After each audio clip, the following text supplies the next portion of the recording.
I make them laugh. I raise my voice. I lower my voice. I don't make them laugh because I like to tell jokes. Oh, okay, I actually do that, but I need to keep them awake. Because if I speak monotone, and I saw a lot of teachers are monotone, you put them to sleep. For me, it's like you're pretending to be an expert in something. Because you say, no, you pretend to be successful in this. It's not branding, it's pretending. Project managers have at least 10 years experience. You have experience in project management. Yeah. How many conversions have you done? 0. So I'm very good at making enemies, but I'd rather say the truth than sugarcoating people or make them happy.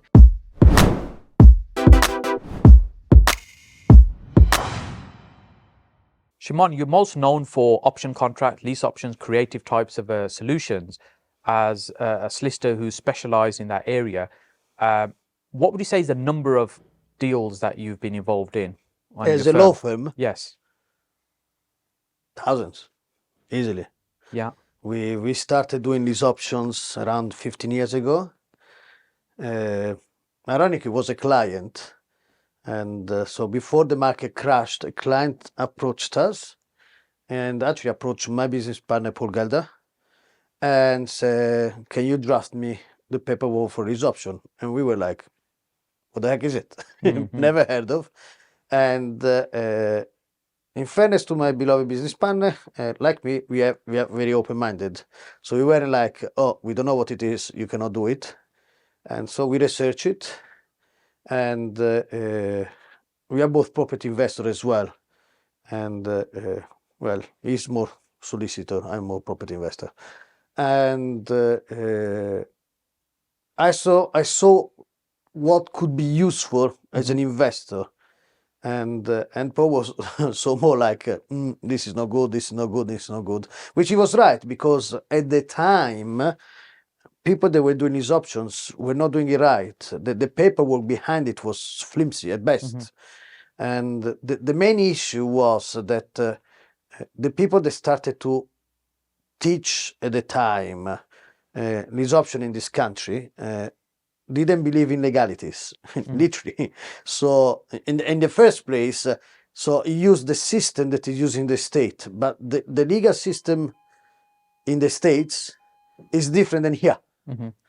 So starting from why is it called a lease option? There is no lease in a lease option on residential properties. Yeah.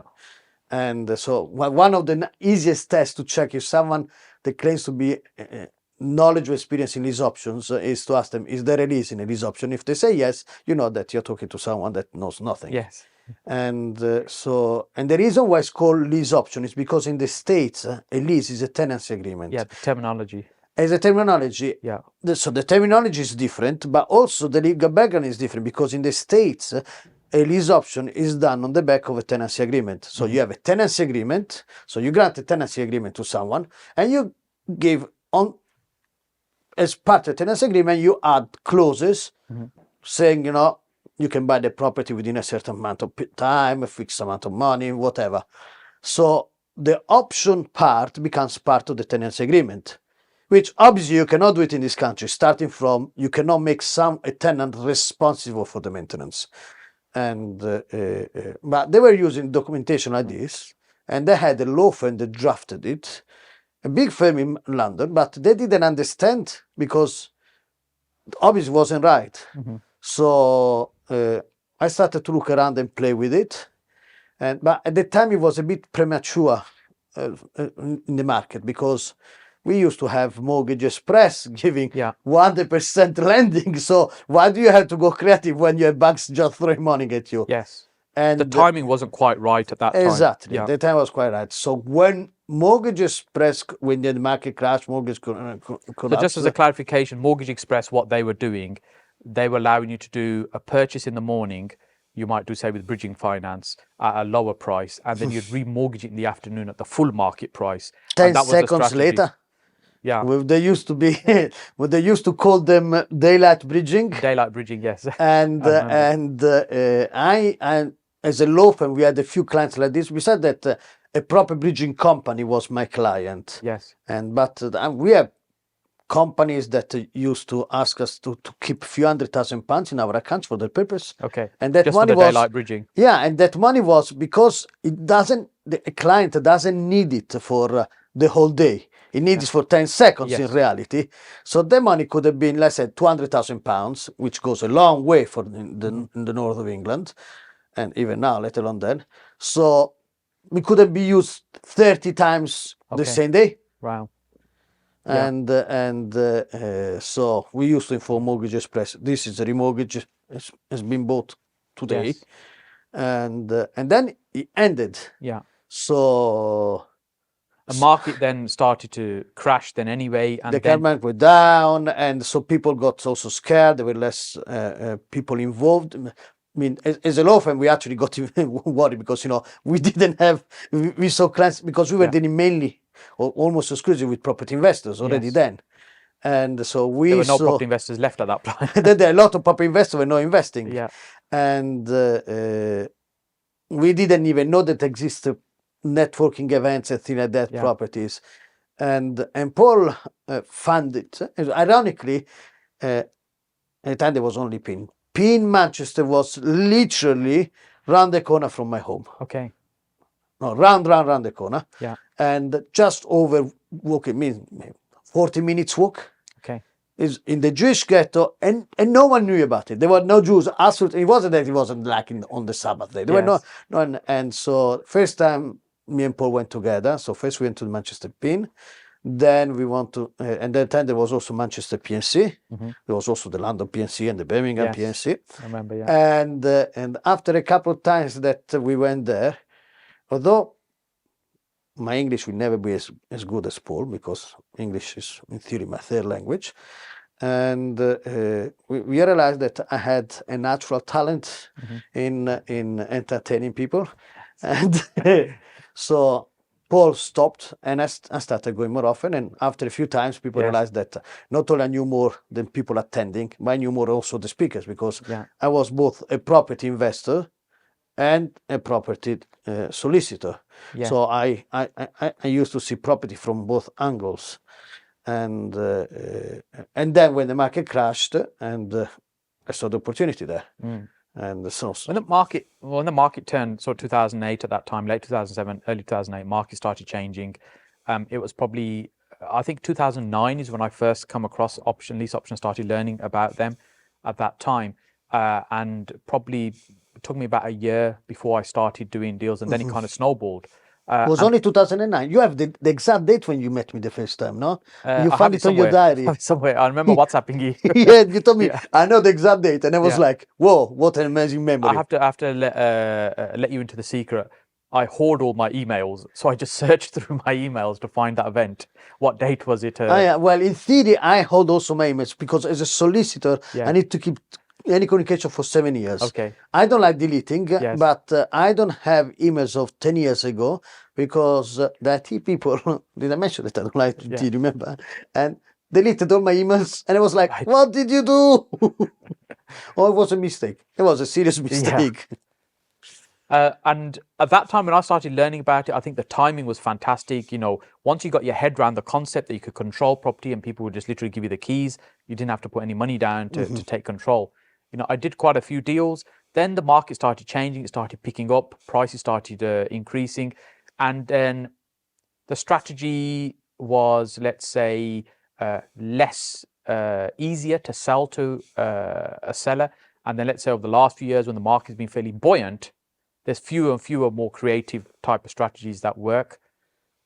But some people would continue to teach the old way of doing it. Yeah, well, that is a good point, and a lot of people think that the lease option is good for all strategy, and as you know, with our common friend Hanif, we wrote a decade ago a set of manuals with 54 strategies. The point is that the concept is similar, but you have to adapt it for the situation. So market change also is an important change, So what you offer a vendor when you have a vendor's market is not what you offer a vendor when it's a buyer's market. Yes. And also the needs of the vendor. No? Some vendors, they don't mind waiting for the money. Some vendors needs money quicker, and or the property depends also what you do with the property. And a typical mistake is people learning what I call vanilla options, and which is normal lease options, and 5, 10 years, whatever, thinking that that one works for every scenario, which it doesn't. And I would say that actually most vendors will not agree to that. Yes. And so other more specific and niche strategies like assisted sales, slice and dice, and title splitting and things like that, exchange recomposition are become more useful. But first you have to learn this option as a concept, and then you learn the latest, the more niche strategies for this. Trying to find the right circumstances where that's going to work. Yeah. And so these days there seem to be lots of lease options experts around teaching stuff. And I remember you've taught at probably the big three property training companies. Yes, you've taught for all of them. So you've pretty much well known on the circuit when it comes to lease options. What's your thoughts on some of the people that maybe do 1 or 2 deals and then start teaching these things? Well, my thought on that is not just on lease option. Property seems to me to be the only area where people after 2 minutes are experts. Yes. And I've seen a lot of people teaching are ex-students or students of my students. And I take a lot of pride there, but I have students of mine that are much better than me now, no? Or that they made much more money than me, they're more focused on whatever. And I'm not a jealous guy. I'm happy with my life, but I've seen many students of mine that did much better than me, but they didn't start teaching 10 minutes after I taught them. But I saw people that literally. I taught them, like say, in September. In January, they pretend to be experts, and they're running, and they go up as experts, thing like that. And for me, it's like, how can? Besides, also being a solicitor, I knew that the deals they were claiming were not true. Yes. So some of them stopped using me because they were ashamed that they pretend to be experts when they. But no, there are a number of these people, but it's not just the speakers. And don't get me wrong. Is the whole industry like that? There are investors that do that. Oh, I'm an expert in HMOs. How many HMOs you have? 3. I'm sorry, no. Yes. But for me, an expert is someone that has been doing something for 10 years. An expert dentist is not someone that has been a dentist for 2 weeks. Doesn't matter if you have studied for 7 years dentistry in university. You don't have 7 years experience. You're not expert whatsoever. It's theory. It's theory. Yeah. But no, I've seen my share of fake gurus, and is amusing. And at your event last night, there was, I tell you something quite funny. There was this person came to me and asked me to advise for a deal, and then he says, but what are you bringing on the table? No, so maybe I need to joint venture with someone because he didn't have the money. So you don't have the money, fine. So you want a joint venture brings the money. What are you bringing on the table? Oh, the deal. Well, you don't get 50% on a deal. You find a deal and you didn't even completely structure it. And he says, oh, but I can project manage because you wanted to do a commercial conversion. You can project manage. So project managers have at least 10 years experience. You have experience in project management. Yeah. How many conversions have you done? 0. I said, no, I don't mean to be rude, but in what form are you an expert?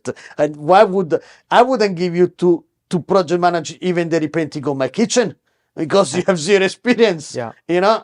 So it's about what value they're bringing to the table. So exactly. when you look at a joint venture, it's a case of, you can start joint venturing when you've got no experience, you've got no money, but you need to recognize your contribution is tiny. Exactly. You can't ask for half of the cake that's going to be baked because you're only having a tiny contribution. Absolutely. Over time, that slice can grow. But at the beginning, you've got to, just to try and get it work, you've got to move forward. So talking of joint ventures, both of us done quite a few joint ventures, but are there always a bed of roses that people talk about? Oh, no. Yeah. Go off into the sunset making millions.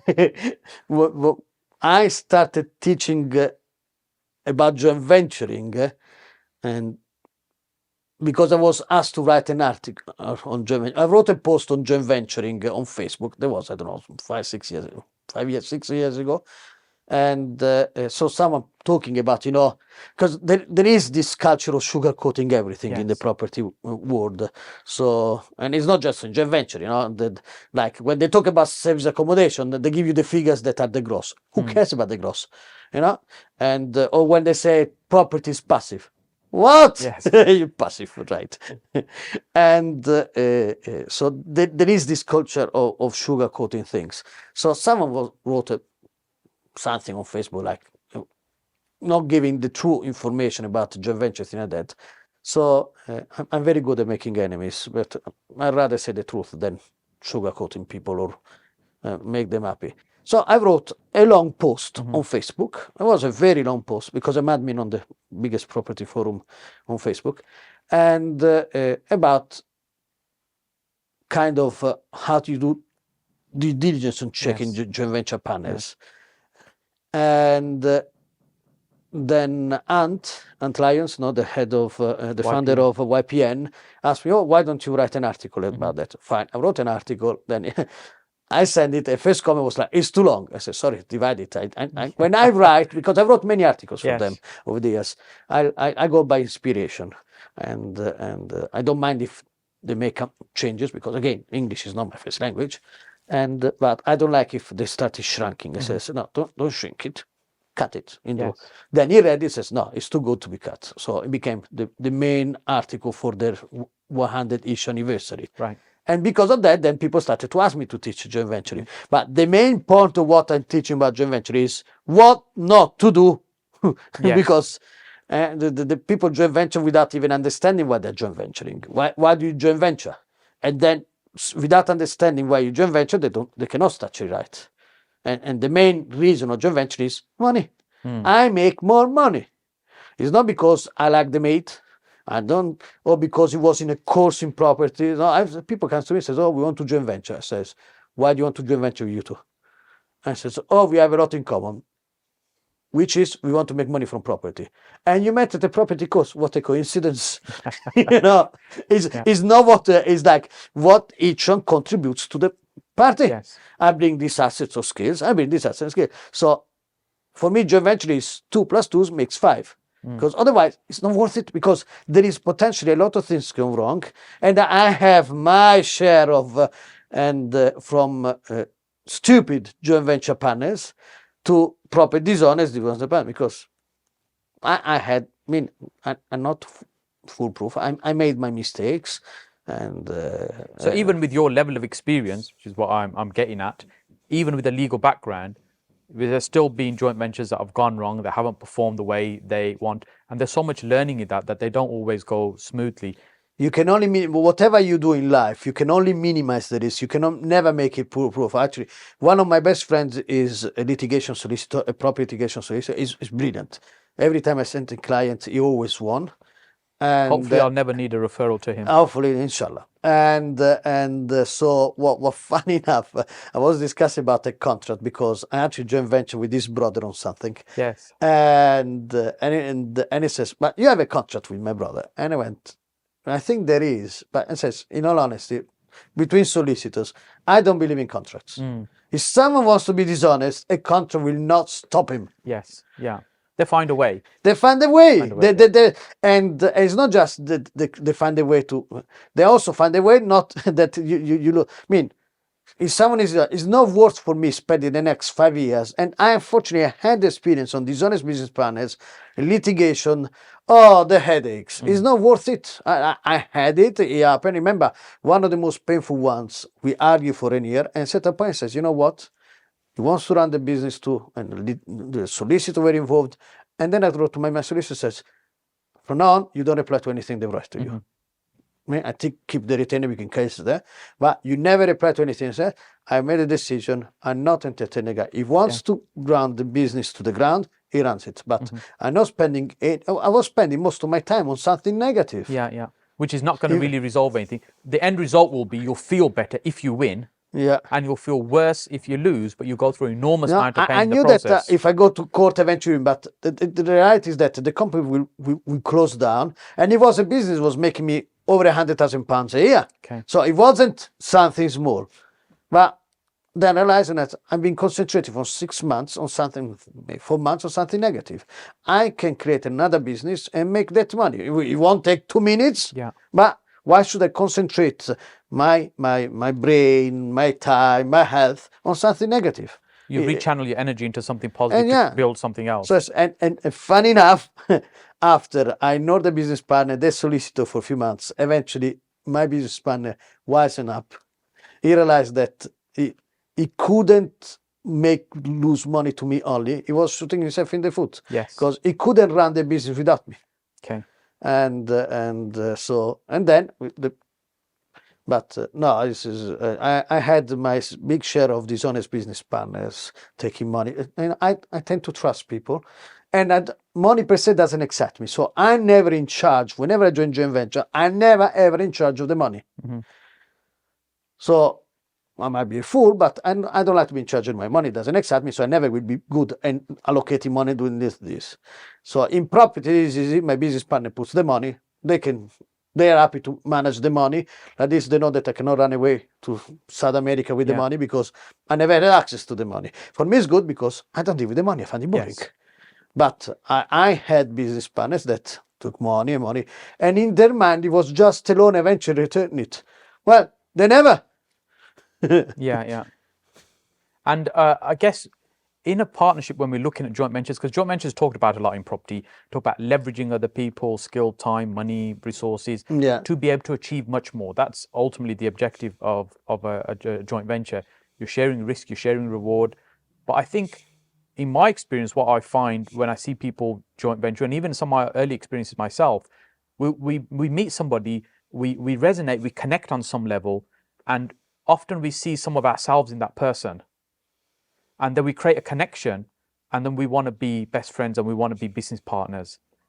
But sometimes what happens is we are doubling up on our strengths because we're both good at certain things, but we're both equally bad at certain things as well. So we might be very good at this thing here, but other parts of the business get neglected. And that takes time to realize, actually, we're both good at getting the deals, but no one's taking care of the accounts over here. And the whole thing starts falling apart. Yeah, you're spot on, and like the typical example is our common friend Sanif. We're not saying that I have exactly the same skills as him, but we have similar set of skills and sometimes complementary skills is what we shoot for. For many years I used to mentor students with one business partner, and whatever happened, but he has very similar skills to mine. And now in joint venture with an ex-student of mine, which I'm sure that she made more money than me, and I still remember when I taught her the first time, because after teaching her, after 3 days teaching, and I mean I was teaching only Sunday because Saturday I cannot teach, and I was in a car with her, and her business partner were giving me a lift to Houston train station. And just in that half an hour of chatting to her, I knew that she was going to go places. And indeed, she didn't just become a successful property investor. She started to teach courses and things like that. And as a personality, we are extremely different, not just because men and women. So she's the only, I'm not the most serious person on earth, as in case you noticed. So I like having chit chats and jokes with my business partner. Not that it's time to do business, but I think that there should be also. And with her, that is to a minimum, because she's down to business and she's perfect for me. Yes. She has exactly the skills that I know. She's extremely organized, and so she's is my perfect business partner. Yes. She has exactly the skills that I don't have. Yeah, and that's a great fit. That's what makes it a successful relationship. And with regards to people learning about, for example, creative deals, you've probably taught tens of thousands of people either directly or indirectly. Yeah. And many of those, I suspect, probably haven't gone on to do a deal. Yeah. Why do you think that is? There is a correlation. First of all, there is a correlation. I would like to say two things. First, the correlation, and then my formula. So the correlation is that there is, unfortunately, a correlation between how much you spend in educating yourself and how more likely you are going to succeed. Can you learn properties from books? Yes, you could. But how many become actual success from just books? Can you learn it just from courses? Sure, 1 or 2 courses, you should be able to do at least something. But what is the percentage of people going to 1 or 2 courses actually succeed? So do you need a mentor really? Well, some people need it, some people don't. But the more, and of course, I gave the example on increasing costs, because ebooks, 2-digit figure, courses, maybe 4-digit figures, and mentorships, well, they put masterminds in the middle, masterminds is between courses and mentorships. And a mentorship is probably a 5-digit figure. So why are people that are more successful that do mentorships? So one of the elements is that they properly committed themselves. So you can see, and a person that is committed is properly committed. And so someone thinks, oh, I paid £50 for that. You know, I do nothing. They think I just lost £50. No, you lost the time and the opportunities. Now, I remember some people run free courses. Not that funnels them to sell more expensive stuff. They say, oh, I'm going to a free course. A free course is worth exactly what you're paying. Nothing. Because they give you the smell of property, but they don't give you enough tools to actually succeed. No, so if after you buy other courses, maybe worth it. Otherwise, what's the point of going to a free course when you don't? You might get a little nugget and you spend 3 days. My time is worth more than that. I'd rather pay and get the full knowledge. And so why mentorship? So the first correlation is that the cost is the commitment. You know, the more committed they like. The second thing, I always tell people that in order to be successful, you have to have a cup. It's not this cup, a cup. Cap, okay. Not this cup. People don't have to become rich to become successful. And it's a cup with a K. Starts with a K. And K is knowledge. Without knowledge, how can you be successful? You might be lucky, but anything you do, not just property, that is based on this kind of strategy, you might be lucky you miss the first hole or the second, but eventually you fall in some holes. Yeah. And that's the reason why when the market crashed in 2007, and a very large percentage of property investors lost not just the property, everything. Yeah, they got wiped out. Why? Why did they lose it? For me, it was good. Market crash is good for investors. You want to buy when it's cheap, not when it's expensive. They lost it because they didn't know what they were doing, so we're doing incorrectly. And then when the market crashed, I exposed the mistakes. So K is knowledge, but knowledge per se, you know, you don't become a scholar. So the second element is the A, that is obviously action. Yes. You have to take action and do what you have been taught. And so a very large percent of people who go to courses are course junkies. I really dislike them. They enjoy the experience and the environment, and they might learn the theory, but they're not actually doing anything with it. And they think that just rubbing shoulders with people that are successful, you know, it's like glitter. They think, no, I saw now it doesn't work like that. You have to do something about it. And I have a very funny story to tell you after. And the third element is P, persistence. Yes. Is after a month or two you don't succeed, no? You know as well as me. A lot of people just give up. Yeah. They just give up. Yeah. You can't give up. It is hard work, but the rewards are massive. Now, a course will never help you there. Because we have, like everybody, something doesn't work, maybe you feel like maybe it doesn't work, maybe it's me, maybe it's a strategy or whatever. A mentor is there to, you know, hand-holding, kick your ass, use the whip, depends, you know, on the style. And I say it's avoiding the mistakes and getting there faster. That's what your mentor should be doing. I remember I had the mentee that after 3 months he told me he wanted to give up on property. And I was like, wow. In fairness to him, he had the 3 deals, 3 lease options as it happens, which at the 11th hour, the vendor changed his mind. Right. 3 different vendors, very unlucky, very unlucky. So, and to add insult to injuries, he promised to pay the vendor's fees, the solicitor fees. So for him, it's like, it's not working. I said, trust me, it works. Yeah. I have hundreds of clients. And then he told me, oh, Shimon, easy for you because you're clever. I'm not maybe as clever as you. I said, well, I might be, I used to because I'm becoming senile, but I used to have a very high IQ. But you don't have to be clever in property. You don't have to invent something. I mean, maybe you can invent a strategy, but you don't need to invent something to be successful. Just learn from someone and just copy the same formula. The same strategies, the same method, the same marketing, the same negotiations, more things already been invented. You can improve them, but you don't need to invent. You just replicate them because there's so many that already work really well. Yeah, and it says, oh, but I cannot relate with with people and things like that. And I says, how can you relate to less than me? I'm not even English. How can I relate to most people here?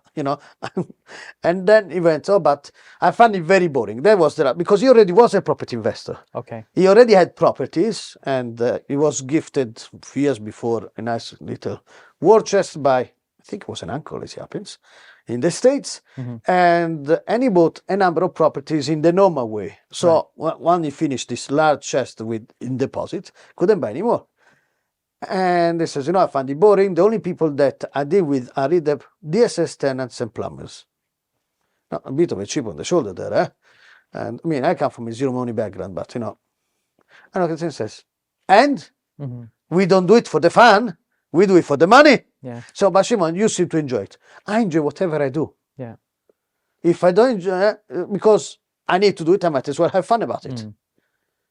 I said, oh no, but I don't like it. I said, fine. You know what? And that is the role of the mentor. You have to see what is his why. I knew what it was his why. In fairness, was similar to mine. It's his kids. Yes. He had 6, 7 kids. Yeah, often we'll do more for other people we love than we'll do for ourselves. Sometimes we know we need to do certain things. Yeah, I'll do it tomorrow. I don't need to have more money now. And I said, fine, you want to give up? Fine, I'll leave you off. I'm not going to tell you off. But you do one last thing for me. Tonight, when you give a good night kiss to your kids, you tell them, I could provide for your future, but I didn't do it because I thought it was boring. Yes. You do that, you're off the hook. I didn't like to reply. I put down. I didn't hear from him back. Yeah. But 2 days later, he called my business partner that we're mentoring together. Yeah.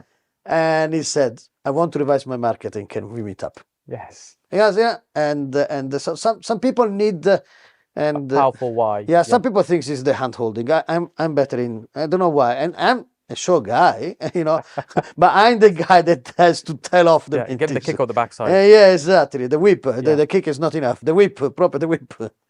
What's the methodology then in terms of trying to determine who is a genuine trainer, mentor, and and there's unfortunately a lot of charlatans in this business as well. I have my opinion, okay, and I'm not saying that is my right. So I think that there are few criteria. The first thing is the person. If you want to learn from someone, the person has to have the knowledge. Now, plenty knowledge in the area. Yes. Knowledge itself is not enough. So you want someone that actually does what he teaches, not just do what I say, know what I do. No, it's like when you go to university, and I have these people teaching me how law and to be solicitors, and none of them are solicitors. Yes. Sorry. Or when I went to business school, Yeah. I won a scholarship for a business school, Right. Manchester Business School. For some reason, they thought I was very clever. And sorry, but if what you teach me is going to make my business very successful and make millions, why don't you do it? Yeah. I mean, and at least to me, it was an obvious question. Yeah. But fine, you trust them, And so, second criteria is they need to know what they actually do what it, and not 1 or 2. Either they have a decade experience, or they've done maybe 100 times, 200 times. Like a dentist, maybe he's done 500 fillings every month. Yes. It doesn't need 10 years. Maybe a couple of years should be enough. But the more experience, the better it is. I'm not saying that you want a dentist that is 80 years old and his hand goes like this, but between a 20 years old dentist and a 50 years old dentist, I'd rather have my 50 years old dentist. Got the experience. And so the third thing is the person should have some. You should have some connection with them, feel some connection. No, I'm not saying that the connection like you like the same football club.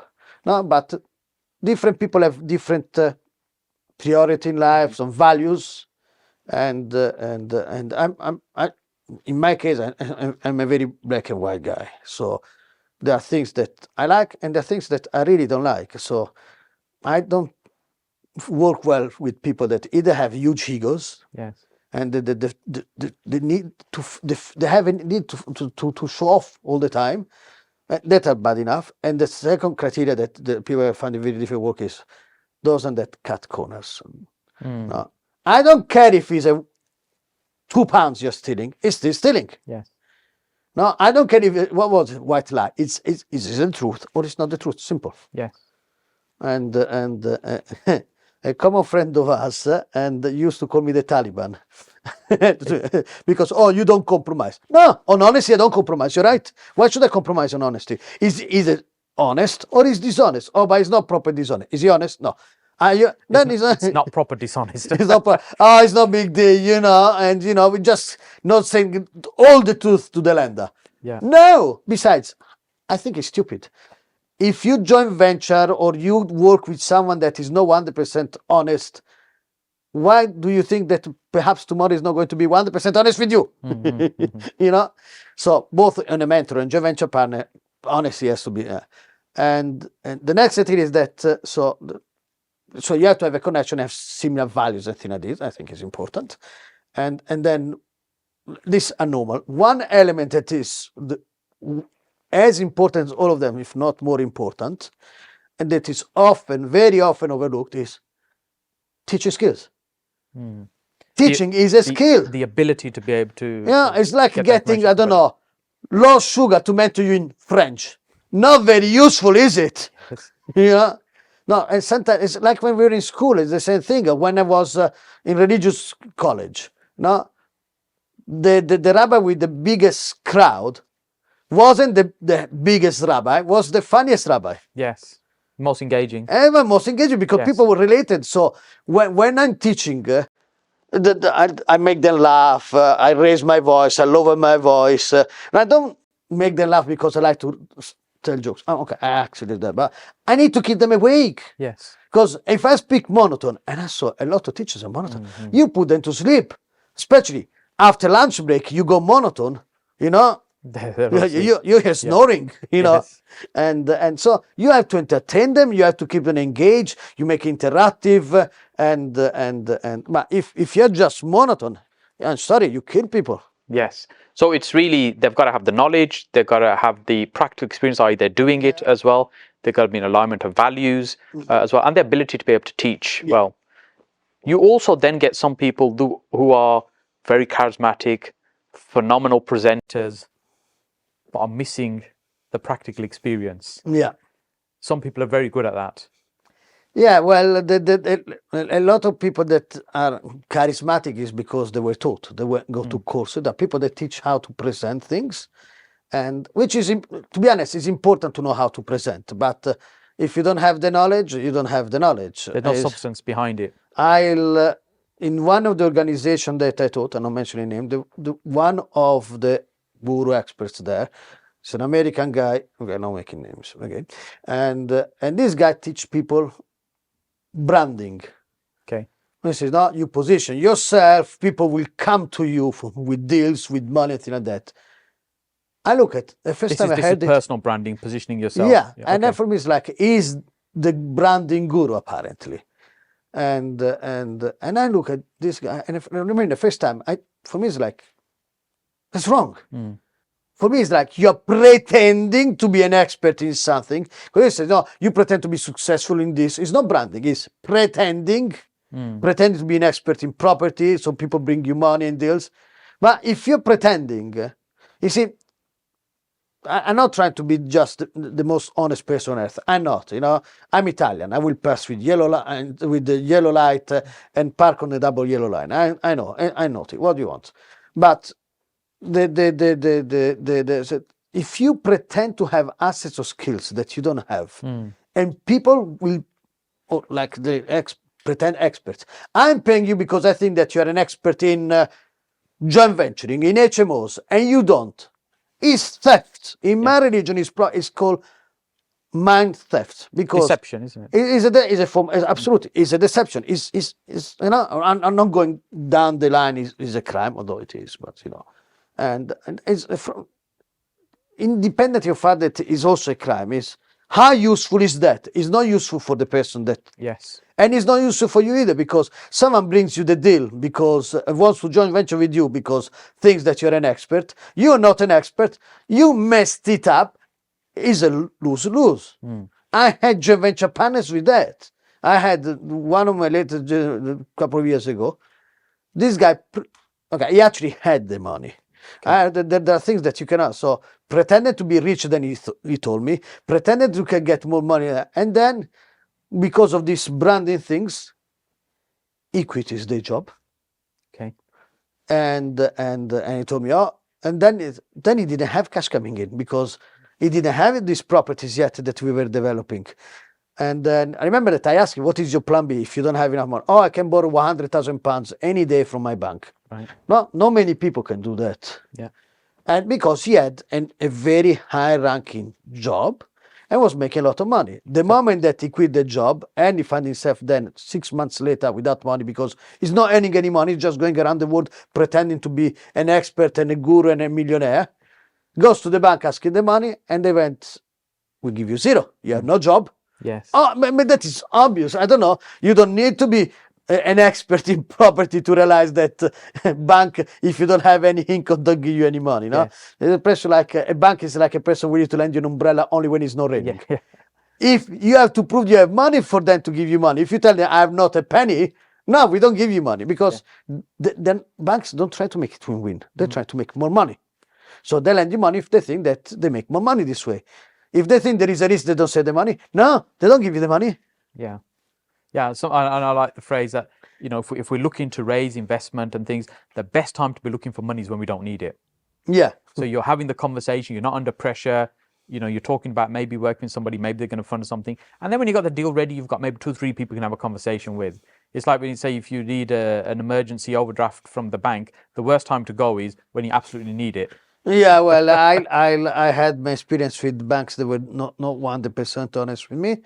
And I have one scenario that on a development, they promised me, actually, they offered me more money that I needed. Yeah. And I said, I don't need that much.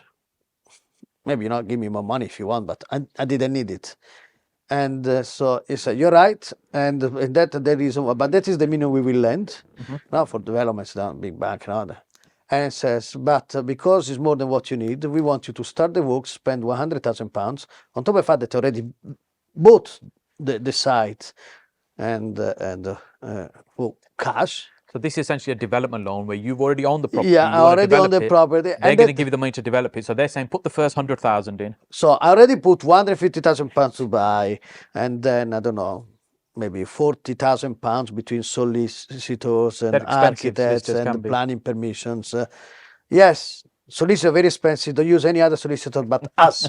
And no, there is the email address here. No, I'm looking. We'll flash it up. So you bought. I started the works. Okay. Then COVID started. They found an excuse and they pull out. And they didn't give me a penny. And to add insult to injuries, they sent me the bill of the solicitor. Wow. And I was like, really? Yeah. Oh, because the value of the site is now less. I mean, for me, it wasn't just you lied to me. I told the builders, what do I tell the builders now? Yeah. Yeah. So I think that's what I prefer to work with individuals. You build a relationship, and you don't end up in this situation. Occasionally you can do if somebody's a bit unsure, but if you've got one-to-one relationship, you can generally have these conversations that, Yeah, it's true, but remember what I told you about the joint venture partner before. Yeah, that site started with, I was meant to do with a joint venture partner's money. He was meant to give me the money to buy it and money to develop it. He gave me the money to the deposit, then comes completion, I don't have the money. Yeah. So it was meant to be. So you exchanged on one you mentioned, or? Yeah, well, there were a few properties with this guy that we were meant to do. We exchanged, and then at the last minute he told me he didn't have the money even to complete. After exchange, wow. It was like, and it's not the deposit. Besides, this is money. It's like I don't want to lose the deal. And on one of them, we had 6 months between exchange and completion. And I asked him, "Do you have the money? You have the money?" Until the last minute, he told me he had the money. I don't have the money. Turned out he didn't have it. And then he says, can you find someone to lend us the money? But if I have to find someone to lend us the money, what is exactly your role in this joint Yes. venture? Yeah, if they were the one that was funding the deal and they're no longer funding it, then well, what's their purpose in the deal? Yeah, I'm not complaining. God sends me what I need, Yeah. and so, but is between that guy and COVID, because COVID was expensive. COVID was really expensive because project then started to cost much more. Now the material became very Yes. expensive, very Yeah. expensive. It wasn't just toilet roll that went up. No, and it was, and besides, builders don't need toilet roll. Yeah. And they can use the newspapers, the same one that the first use it for the fish and chips.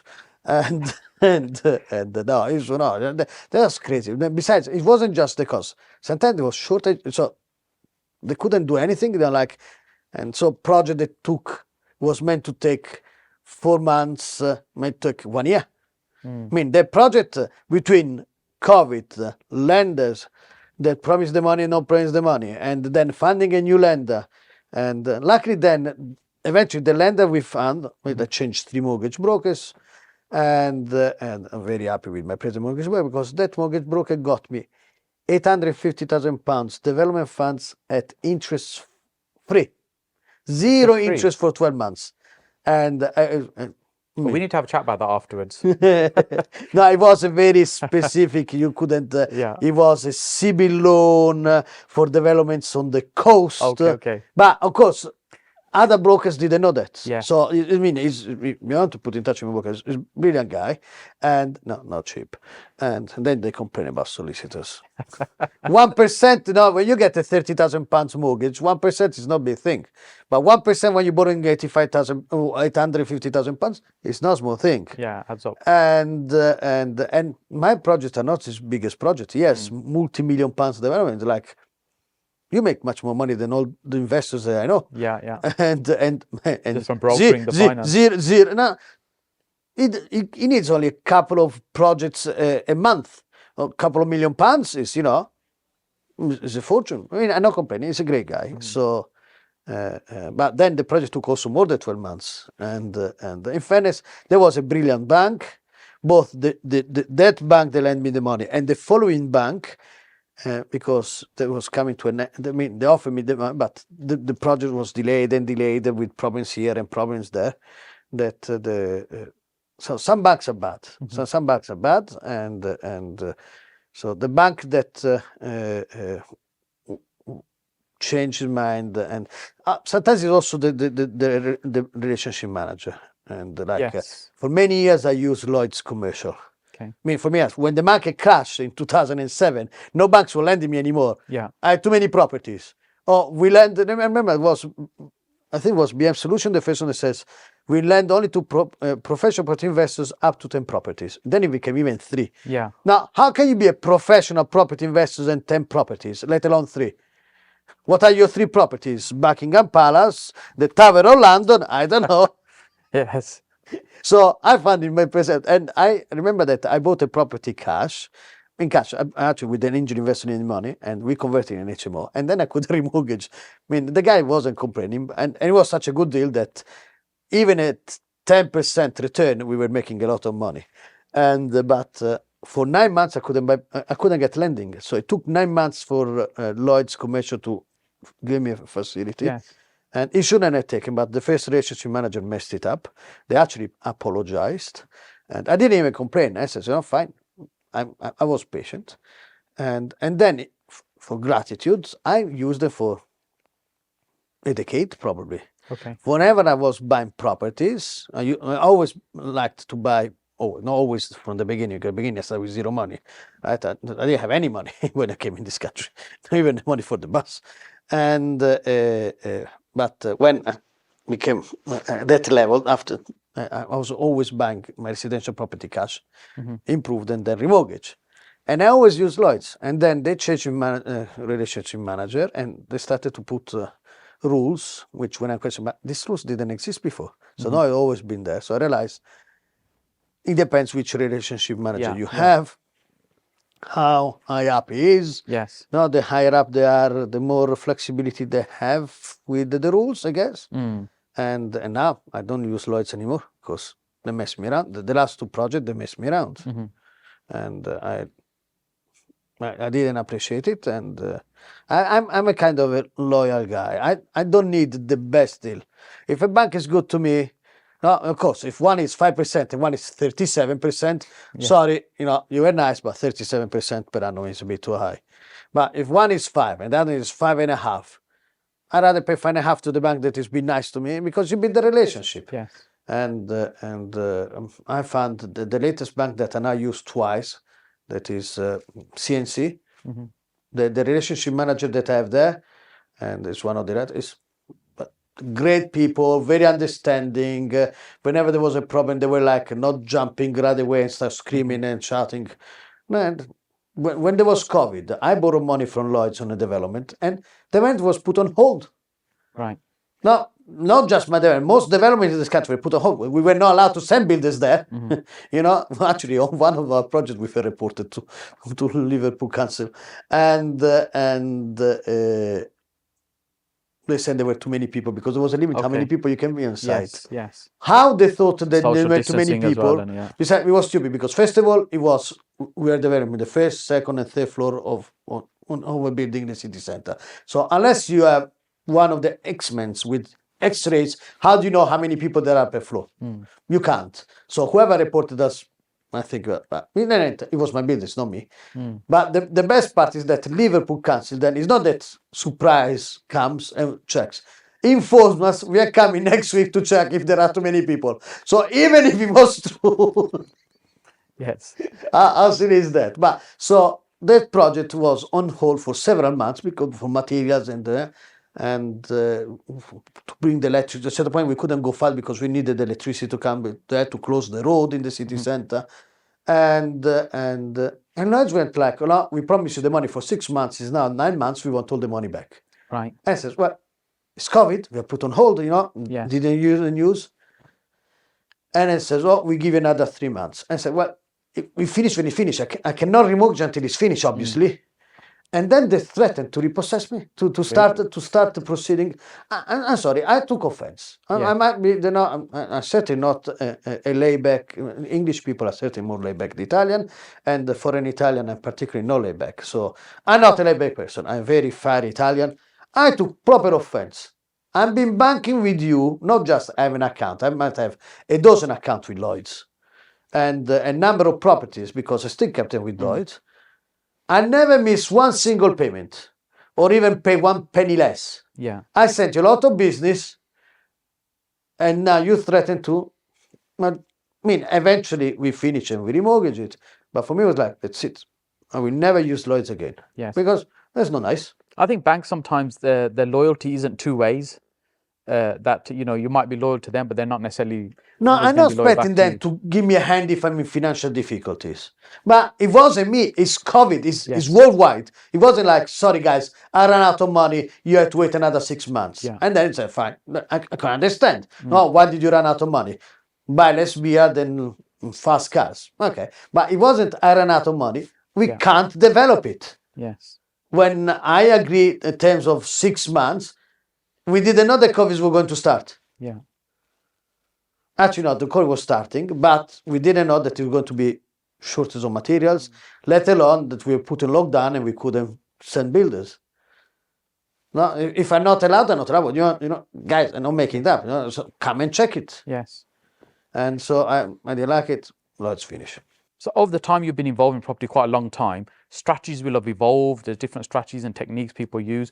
What do you think is the biggest opportunity maybe this year and next year as well, whilst we're in a more recessionary time? Well, I don't have a crystal ball, and I find always amusing when people says, "Oh, how is the market going to be in the next 12 months?" For me, it's like, you have a crystal ball. Yeah.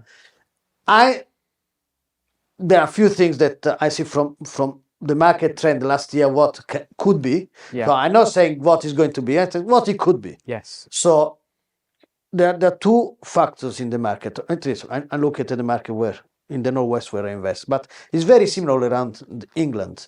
And usually market is this. I mean, maybe a percentage change a bit, but the market trend is all the same. Only London sometimes a bit different. And there is a huge shortage of properties, and never like this before. In terms of accommodation. Okay, there aren't. I mean, I remember when I started 21 years ago, you put the property on the market to let. It might take a month before you find a tenant. And now people queue to view properties. Yes. I mean, unless it's not is a hovel, although even if it's a hovel, it's in London, people will Still queue. demand. Yeah, Yeah. but I find it out because I don't buy residential property anymore, so I'm not involved in letting properties, and I just saw that our cash flow started to reduce because interest rates was keep going up. And I know I'm a nice guy. I don't like increasing rents. So if a tenant is there and it's not painful, it's my way to say thank you and appreciate it. Yes. Besides, and a percentage of my properties are not in posh areas, so they're not people with a lot of money. I come from a zero money background, so I feel like greedy. I'm making money. Can I make more money? Yes, but do I need to squeeze my tenants? No. Yeah.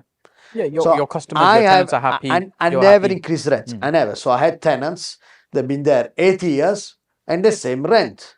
I didn't realize that, I mean, if you look at the graphs in the Northwest and in the Greater Manchester area, they almost double in the last 8 years. But they didn't increase proportionally every year. For the first 6 years, they increased, I think, 4%. In the last 2 years, they skyrocketed. Yes. So then I need to increase the rents. And my approach to tenants says, well, this is now you were paying, for argument's sake, 450. Now the market is at 150. I'm not greedy. I give you 10 or 15% discount. I think, so I hope you appreciate it. For 8 years you paid peanuts or less than market rate.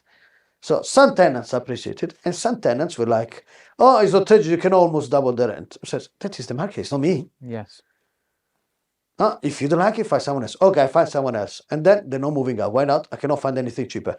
Surprise! But what for me was like, I look at the market for comparison because I'm not making up rents. I'm going right, move, Uber, and I couldn't find properties in the area. They were like, the closest property was like, so it's not exactly, for one property, I couldn't find nothing in that area, nothing. Right. And so I have to, near areas, and one is worse, I mean, kind of thing, and one is better, but they were both much more than what she was paying. And she wouldn't accept that and said, what do you want me to do? Yeah. But when she went to look at the market herself, she realized. And then I realized that, like, where are the properties? There are no properties on the market. And then an estate agent that I got friendly on Facebook gave me the data. And I was like, whoa, the number of people renting keeps increasing. Yes. But the number of properties on the market is half now than it was 5 years ago. Wow. I mean, half. So you could be not, you could put a property not in mean condition on the market, it still rents. Yes. I mean, I don't think it's right. So I try to do my best. No, and to put marble and things like that because I don't do posh properties. I mean, they're nice. So because the demand is high, the rentals are not going to drop. That's for sure. Yeah. And rents are not going to come back now. They are what they are. But even when the market crashed 14 years ago and people were panicking, why are you panicking? You're buying the same property for less and the rent is still the same. Yes. Rentals were not going down. Yeah. And so the people don't understand that property is business. One of the fundamental laws of business is demand and supply. Now, might be less people buying, so values of properties go down, but the number of people renting doesn't decrease because it's not like market crash, people are moving to Poland. Yeah. They stay here, they still need the roof. Maybe before were paying tenants. Now they're DSS tenants, but they still need the roof. And so DSS shows how long I've been in property. So where do you think the single opportunity is? Sorry, you're right. And so there's definitely shorter accommodation. The short accommodation, but the value of properties is not going up, I don't think, in the next year. Okay. And so flatlined or falling or? I don't know. I mean, either. Okay. I think that maybe is dropping a little bit, but to be honest, if I was a selfish guy as an investor, I hope the market crashes goes down because I make more money this way. Picking up deals. market crash and property goes down means that people lose money. Mm. And so I know it doesn't mean having no money. I grew up without money. Mm. It's not fun. Not say money brings you happiness, but no money is not fun. Yes. And so it's turning back to become more an investor market rather than a vendor's market. And but because prices are not going up, strategies which on the market goes up are not so good. Like if you buy to do it up and resell it, now you buy it at 100, and then in 6 months' time it's worth £90,000. To resell it is not exactly a great idea. You know, you lost. You know, you get 15,000, even if you get 20% discount.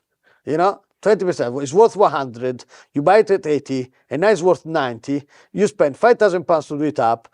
Between solicitor and stamp duties, another £6,000. You lost money. Yeah. So I wouldn't. I mean, I'm not going to say don't do properties up, let alone not develop them. Although cost and development is very expensive now. Yes, it is. In my last development, it cost me at least 50% more than in the previous development. Right. And I was actually having a friendly argument with my builder, my main builder, and because the figures we are getting for me is like they are too expensive. Yes. And he said, no, this is the market. It's said, like the tenant with the rent. I'm That's sorry, the market. but for me, it was costing something like £65,000 per flat conversion in a commercial conversion. Wow. And for me, it's like, Shimon, trust me, you can find only more expensive than that. I respectfully and friend, because it's a close friend of mine, I don't agree. But I couldn't prove it that I have another builder going equal. So now, because we have another project that is getting planning permission hopefully next month, inshallah, and that is in Stockport, 40 flats and 2 shops. So we will need to start then. My project manager do the bidding. I don't get involved with that. I love my project manager. And the best lesson I learned in property development is always have a project manager. Yes. Doesn't matter how many years you've been in property. Yeah. I love delegating. My project manager, A, will save me time. B, will save me money. And C, he knows things that I don't know. Yes. So yeah, it's leaving people to expertise. Yeah, exactly. That's the thing. Exactly. I don't want to go on site every week unless the project is around the corner from my home. I mean, so Shimon, what's the project you're going to be doing this year, next year? Build or buy to hold. I mean, I like to hold in any event. Build new out the ground? I never built out of the ground. It's the only thing I never did in property. It's in my bucket list, but I'm not sure that build from scratch is so great right now because costs are quite high. Yeah, they are. And you don't find easily land cheaply, but I think it's easier to find commercial cheaply. Yeah, to convert. And for 2 reasons. First of all, retail is dead. Yes. Now, unless it's London city centre, Manchester city centre, the prime Birmingham, prime areas, just you go further out or in little towns, part of or Greater Birmingham or Greater Manchester, you go in city centres like, and look at in the northwest we invest like Wigan, Oldham, and Bury, and city centres, you see towns, a lot of retail that used to be prime in the city centre. They're empty. They're not renting, and that is because COVID taught us that we don't need to do it. We don't go to the shops. We I don't. suppose some of this was going to happen anyway. Yes, we already started. It just accelerated the process. Yes, because again, demand and supply. Why most people that started doing commercial conversion like me started with pubs? Because people didn't use pubs anymore. Yes. Now people don't use retails. So, and that is the first factor. The other factor is a lot of businesses borrowed money during COVID. Yeah. Either dreaming that the business will recover after COVID, which didn't. Yes. And there is a percentage that they borrow money knowing that the business was going down, but no, we take the money, who cares? Because they don't do any checks. No, they didn't do any checks. It was reckless, people, the government and the money. So business are closing down. So more commercial units are coming on the market because companies that a lot of properties went bust, And then when I come with bus, it takes months or if not a year before then insolvency and the property go on the market. Yes. So I think there are going to be quite a number of commercial units on the market and in auctions, especially in auction-wise, estate agents. And so if you have cash, Yeah. you can snap them. Yeah, I think having cash during this time is definitely going to be important. Cash is king. Yeah. And maybe we'll do another session just on because you're doing quite a few pub conversions and commercial conversions. Okay. So I want to say thank you so much for My your pleasure. time and coming here. I really appreciate it. Thank you. And we'll do this again soon. Thank you. Bye, everybody.